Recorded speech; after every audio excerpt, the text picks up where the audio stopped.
আসসালামু আলাইকুম, সবাই কেমন আছেন? আশা করছি সবাই ভালো আছেন এবং সুস্থ আছেন।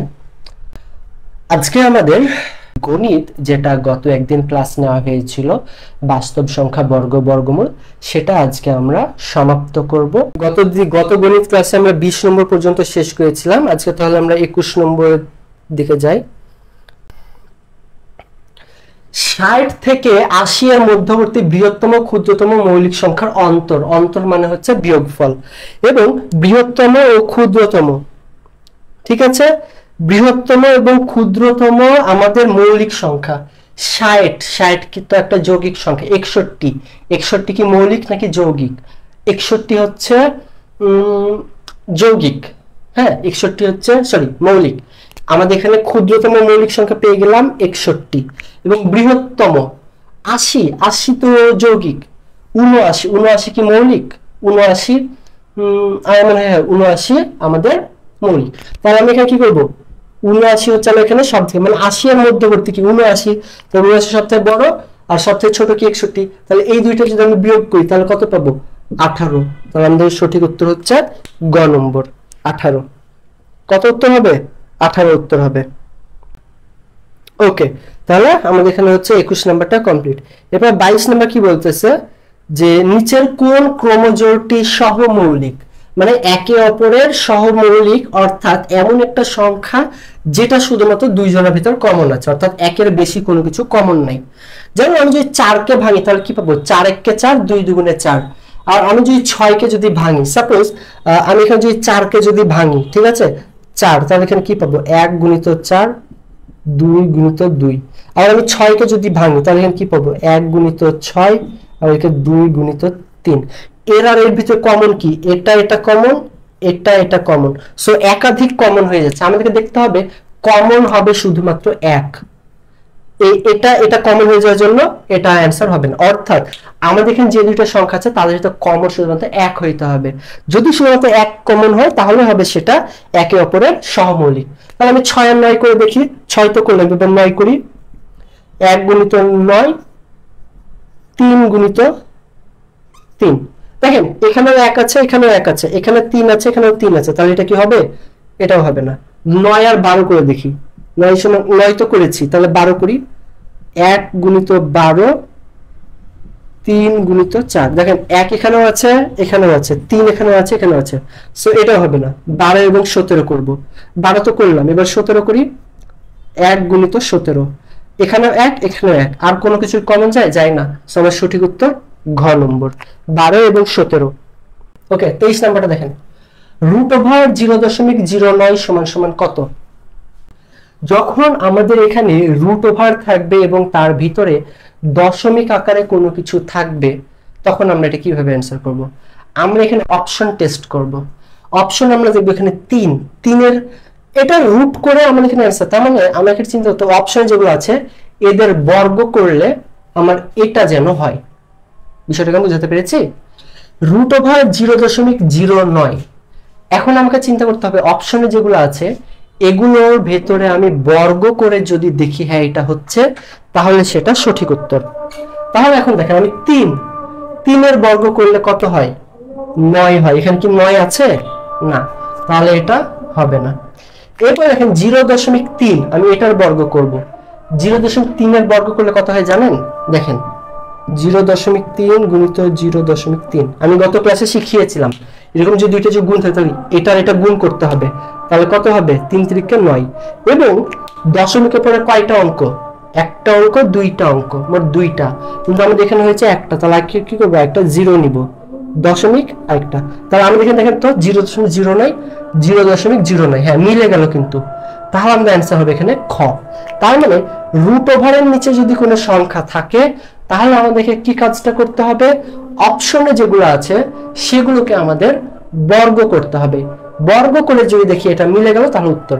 যেমন 3 এর বর্গ করে হয় 9, এটা তো হয় না, সো এটা অ্যান্সার হবে না। এবার আমি এটাকে বর্গ করব, করে দেখছি হ্যাঁ এটা তো মিলে গেল, তাহলে আমরা এটাই সঠিক উত্তর। এরপর আমরা এখানে 24 নাম্বার, মৌলিক সংখ্যার সেট কি রূপ হবে? এটা আপনারা অ্যান্সার করেন। 24 নাম্বারটা সসীম মানে কি সীমানার ভিতরে কি থাকবে, নাকি অসীম সীমানা পেরিয়ে চলে যাবে, নাকি সংযোগ, নাকি ছেদ? মনে রাখবেন এটা হচ্ছে অসীম, মানে এর কোনো সীমা নাই, অর্থাৎ যতদূর পর্যন্ত কাউন্ট করা যায় ততদূর পর্যন্ত আমাদের মৌলিক সংখ্যা চলতেই থাকবে চলতেই থাকবে। তাহলে মৌলিক সংখ্যার সেট হচ্ছে অসীম। আমি কি বললাম? মৌলিক সংখ্যার সেট অসীম। ওকে, আচ্ছা এটা মনে রাখবেন। এরপর একটা খুবই ইন্টারেস্টিং একটা ম্যাথ 25 নাম্বার, আমি এবার 25 নাম্বার অ্যান্সার করব, ঠিক আছে? 25 নাম্বার অঙ্কটা সবাই একটু মনোযোগ দিবেন। এত ডিভাইডেড বাই এত, তার মানে কি বলেন তো? তার মানে হচ্ছে এখানে দেখেন 0.0005 ডিভাইডেড বাই 0.008, এই হচ্ছে অবস্থা। ওকে, তাহলে আমাদের কি করতে হবে জানেন? এখানে একটা জিরো, এখানে একটা জিরো কাটতে হবে, এখানে একটা জিরো, এখানে একটা জিরো কেটে দিতে হবে। তাহলে এবার কি থাকছে? 0.05, 0.8। এমন কথা হলো এইখানে তো আছে আমাদের দশমিক, নিচে তো হচ্ছে আমাদেরকে দশমিক আছে। এবার কথা হলো আমরা দশমিকের ভাগ কিভাবে করব? আমাদেরকে এটা পূর্ণ সংখ্যা করতে হবে। আমরা এটা পূর্ণ সংখ্যা কিভাবে করব? দেখেন, একটা বিষয় সবসময় মনে রাখবেন, আমরা দশমিক যে তুলতে চাই, ভালোভাবে বুঝেন কিন্তু, আমি দশমিককে আমি পূর্ণ সংখ্যা করব, তাহলে আমি কি করব? গুণ করব। এখানে একটা গুণ চিহ্ন দিব, এখানে একটা গুণ চিহ্ন দিব। দশমিকের জন্য আমি এখানে একটা 1 লিখব, দশমিকের জন্য একটা 1। এখানে কয়টা? একটা অঙ্ক, আমি এখানে একটা 0 দিব, এখানে আরেকটা, এখানে আমি একটা 0 দিব। তাহলে আমি উপরে 100 গুণ করলাম, আমি উপরে দিব 100, তাহলে নিচে কত দিব? অনেকে হয়তো মনে করতে পারে তাহলে নিচে কি দশমিকের জন্য একটা 1, এখানে একটা অঙ্ক, তাই এখানে একটা 0। না, মনে রাখতে হবে আমি উপরে যত দিব আমাকে নিচেও তত দিতে হবে। আমি উপরে 100 দিয়েছি, আমাকে নিচেও 100 দিতে হবে। তাহলে আমি কত পাবো বলেন তো? এটা কি হবে জানেন? বলি এবার, এটা বাদ, তারপরে মানে এটা এখানে গেল, এটা এইখানে গেল। সো আমার এখানে যে ঘটনা ঘটলো, এটা 5 আর নিচে হচ্ছে 80। বুঝতে পেরেছেন ঘটনাটা কিভাবে হলো? দেখেন, আমাদের এখানে আমি একটা 0 কাটবো। কি করবো? আমি এখানে একটা 0 কাটবো। আমি আচ্ছা এখানে একটু আরেকভাবে লিখি, দেখেন 0.05 গুণিত 100 ডিভাইডেড বাই 0.8 গুণিত 100। আমি দেখেন এখানে একটা 0 কাটবো, দশমিকটা আমার এইখানে যাবে, আরেকটা যোগটা দশমিকটা আমার এইখানে যাবে। তাহলে কত হলো? 5 সঙ্গে 1 গুণ, তাহলে কত হলো? 5 ডিভাইডেড বাই, দেখেন একটা 0 কাটবো, দশমিকটা এখানে গেল, কত হলো? 8। এবার 8 10 80। এত দূর অবধি কি বুঝতে পারলেন? আমি এখানে দশমিক থেকে কিভাবে 5/80 করলাম, এটা কি বুঝতে পেরেছেন বলেন সবাই? মানে আমি এখানে বিষয়টা কেমন যে আমার এখানে তো এটা আছে, এবার আমি কি করব? 0 0 0 0 কেটে দিব, তারপর হলো 0.05 0.8। এরপর আমি কি করব? দশমিকের জন্য আমি এখানে একটা 1 নিব, এই 0 এর জন্য এই 0, এই 5 এর জন্য এই 0। এবার উপরে 100 নিয়েছি, নিচে আমি 100 নিব। এরপর আমি এখানে যে কাজটা করব, এখান থেকে একটা 0 কাটবো, দশমিকটা এখানে চলে গেল, এখানে একটা 0 কাটবো, দশমিকটা এখান থেকে এখানে চলে গেল, তার কত? 5 আর এখানে 1, 5 1 5। এরপর এখানে একটা 0 কাটবো, দশমিকটা এই সাইডে গেল, কত হলো? 8। এবার 8 10 80। এটা হচ্ছে সিরিয়াল বাই সিরিয়াল, হচ্ছে ধাপ। ধাপটা আপনাকে মনে রাখতে হবে, ধাপটা আপনাকে মনে রাখতে হবে যে হ্যাঁ আমার এরকম দশমিকের ভাগ আছে। এবার আমি 0 0 কাটবো, 0 0 কাটবো। এরপর আমাকে কি করতে হবে? 0.05 0.8। এখন আমি দশমিকের জন্য এখানে একটা 1 নিব, এই একটার জন্য এখানে একটা 0, এই একটা অঙ্কের জন্য এখানে একটা 0। এবার আমার উপরে হলো 100, আমি নিচেও লিখবো 100। এরপর আমাকে কি করতে হবে? এরপর আমাকে এখানে একটা 0 কাটতে হবে, দশমিক এখান থেকে চলে যাবে এখানে, আর একটা যদি 0 কাটি, দশমিক এখান থেকে এখানে চলে যাবে, তাহলে কত হবে? 5 5 1 5। এবার এখানে একটা 0 কাটবো, দশমিক এখান থেকে এখানে চলে গেল, কত হলো? 8। এবার 8 10 80। ওকে, এগুলো হচ্ছে ধাপ ভাই, ধাপটা মনে রাখতে হবে। এবার দেখেন 8 5 85, ছোটকালে যেভাবে ভাগ করতাম 85, ঠিক আছে? এরপরে কি করতে হবে? এদিকে একটা দশমিক, এখানে একটা 0, তাও কি ভাগ যায় না? এখানে একটা 0, এখানে আরেকটা 0। এরপর আমাকে কি করতে হবে? এরপর আমি 5 6 48, এখানে আমি কি 6 নিব, 6, তাহলে 6 48, এই 0 এখানে বসে যাবে, তাহলে কত হয়? 20। তাহলে 0.06, এখানে আমার 0.06 কোথায় আছে? 0.006, এটা হবে না, 0.06, হ্যাঁ এটাই সঠিক উত্তর। দেখেন এখানে কি আছে? 0.06, 0.06 শেষ। আচ্ছা ছোট বড় ভাগটা একবার না, তাহলে দেখেন এদিকে কত ছিল? 80 ভাগ 5। কথা হলো যে 80 দিয়ে কি 5 কে কি ভাগ করা যায়? বড় সংখ্যা দিয়ে কি ছোট সংখ্যা ভাগ করা যায়? যায় না। যেহেতু যায় না সেহেতু আমি এখানে একটা 0 নিব। 0 নিলে আমার এখানে একটা দশমিক নিতে হবে। এবার কথা হলো 80 থেকে তো 50 তাও ছোট হচ্ছে, ছোট সংখ্যাকে কখনো ভাগ করা যায় না। সেজন্য আমি এখানে আরেকটা শূন্য নিব এবং এখানে আমি আরেকটা শূন্য নিব। ওকে, এবার আমি এখানে ভাগ করবো যে কত দিয়ে যায়। হ্যাঁ, 6 দিয়ে যায়। তাহলে 6 আসতে 48 আর এখানে 6 0 0 দিয়ে হলো 20। এবার আমি দেখবো যে হ্যাঁ এটা আমার অপশনে কোথায় আছে, এটা হচ্ছে বিষয়। ওকে, এবার আসেন 26 নাম্বার কি বলতেছে। 26 নাম্বার এত গুণিত এত, তাহলে আমাদের এটাকে কি করতে হবে? এখানে দেখেন এত গুণিত এত সবসময় মনে রাখবেন 10 এর উপর যদি স্কয়ার থাকে তাহলে কত হয়? 100। 10 এর উপর যদি কিউব থাকে তাহলে কত হয়? 1000। সো একটা বিষয় মনে রাখবেন, এখানে যেহেতু 2 তাই এখানে 2টা জিরো, এখানে যেহেতু 3 তাই এখানে 3টা জিরো। তাহলে এখানে 10 এর উপর 6 মানে কি হবে জানেন? 1 এর পরে 6টা জিরো হবে। 10 এর উপর 2 মানে 1 এর পরে ডাবল জিরো। 10 এর উপর কিউব 3 মানে 1 এর পরে 3টা জিরো। তাহলে 10 এর উপর 6 মানে 1 এর পরে হবে 6টা জিরো। এরপর আমাদের কি করতে হবে? 0.024। 0.024। এবারে দেখেন এই গুণটা একটু ভালোভাবে খেয়াল করেন। একটা জিরো কাটবো, এখানে নিয়ে যাব দশমিক, আরেকটা কাটবো এখানে নিয়ে যাব, আরেকটা কাটবো এখানে নিয়ে যাব। কত হলো তাহলে? 24 হলো। 24 দশমিক যখনই সব শেষে চলে যাবে তাহলে আমি এই সংখ্যাটা ধরবো 24 গুণিত 1.1000। কত হলো? 1000। তাহলে 24 গুণিত 1000 মানে 24000। তাহলে এই তো এটা হচ্ছে সঠিক উত্তর ক নাম্বার। 24 এর পরে 1 2 3টা জিরো, এই তো 24 এর পরে 3টা জিরো। এরপরে 27 নাম্বার কোন সংখ্যাটি বৃহত্তম? এটা আই থিংক পারার কথা। এখানে কোনটা বৃহত্তম এখানে তো বুঝেই যাচ্ছে, ক নম্বরটা হবে, তাই না? ওকে, তাহলে এটা হচ্ছে ক নম্বর। কেন এখানে ক নম্বর হলো? এখানে মনে রাখবেন দশমিকের পরেই যদি কোনো অঙ্ক থাকে জিরো বাদে, দশমিকের পরে যদি কোনো অঙ্ক থাকে জিরো বাদে 1 2 3 4 এরকম যদি কিছু থাকে তাহলে সেটা হচ্ছে বড় হবে।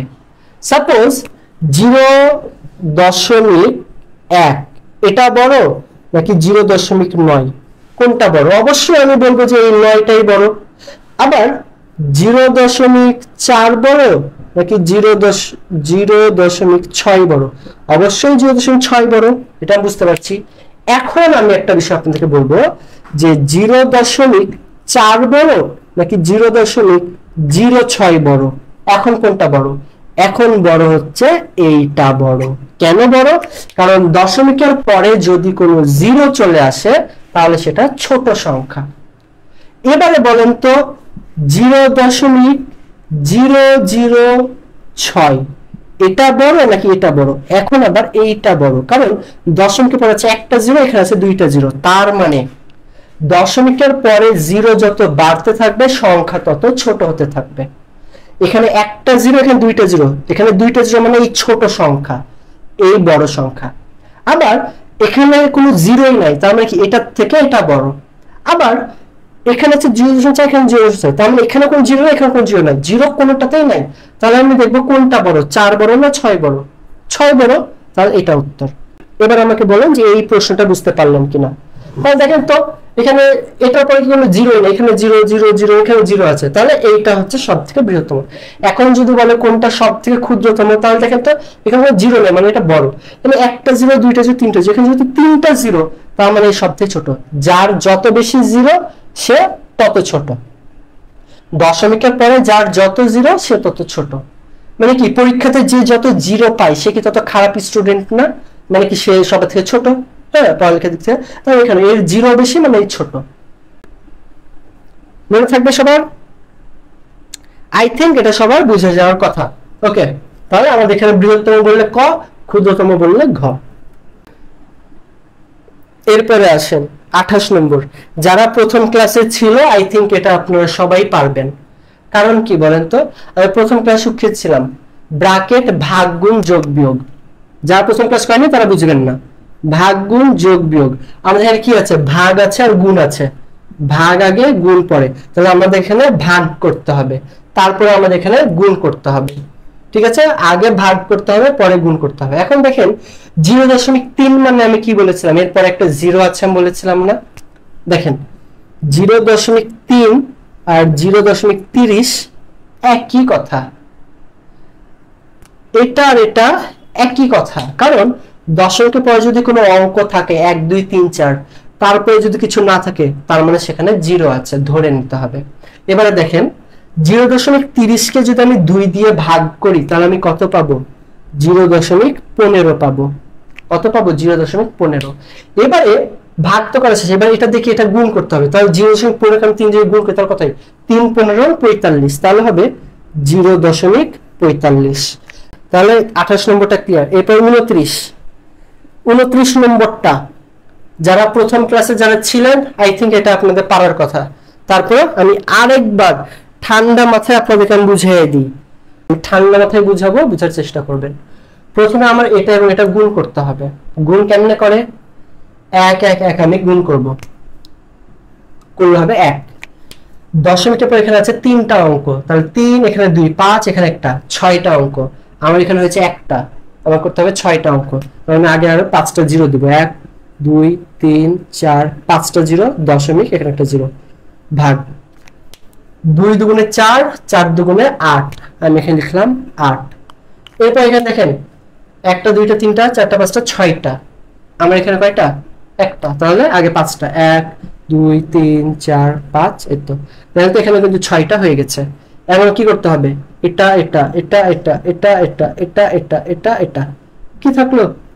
1/8। তাহলে আমার এখানে উত্তর কত হবে বলেন তো?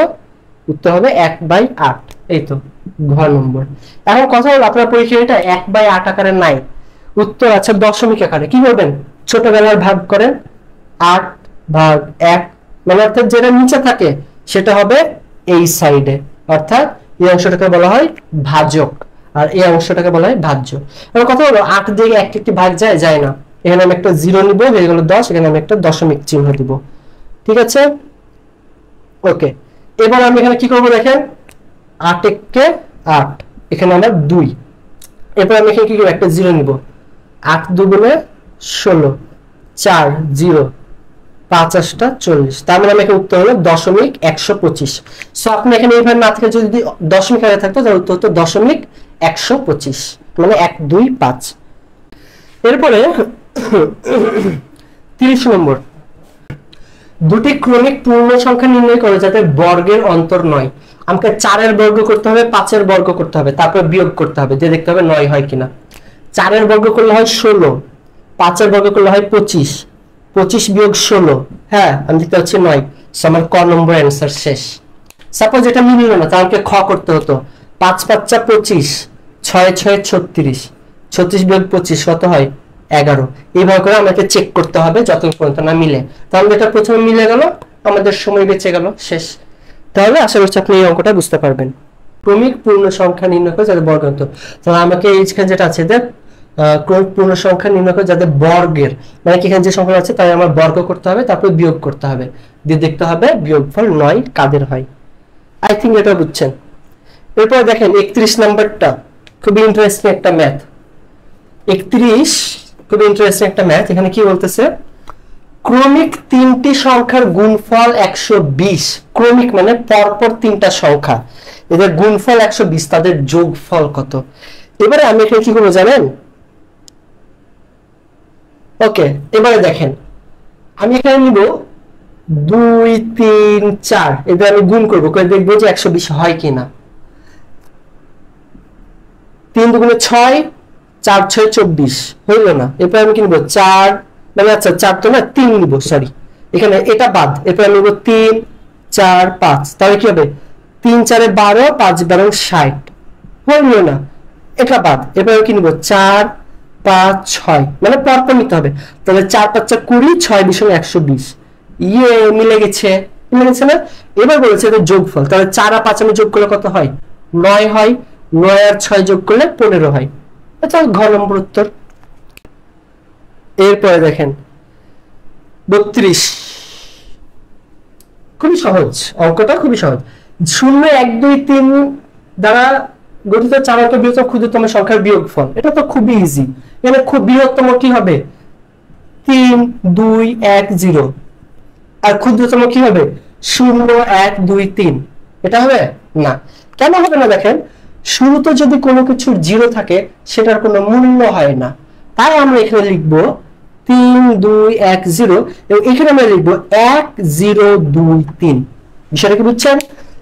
এটা হওয়ার কথা ছিল শুরুতে 0 1 2 3, কিন্তু শুরুতে 0 তার তো কোনো মূল্য থাকছে না, তাই আমরা আগে 1 লিখবো, তারপর আমরা 0 লিখবো। এবার আমরা যদি এখানে বিয়োগ করি তাহলে 10 থেকে 3 বাদ দিলে 7, এখানে 1 দিলে 3, 11 থেকে 3 বাদ দিলে হবে 8, এখানে দেবো 1, 2 থেকে 1 বাদ দিলে 1, 3 থেকে 1 বাদ দিলে 2, 2187 খ নম্বর উত্তর। ওকে, ঠিক আছে, 32 নম্বরটা আপনারা পারবেন আশা করছি। ওকে, 33 নাম্বার, এত এত এত সমষ্টি কত? এখানে আমাদের কি বলেছে? সমষ্টি জানতে চেয়েছে, সমষ্টি যোগ করতে হবে। যোগ কেমনে করতে হয় জানেন?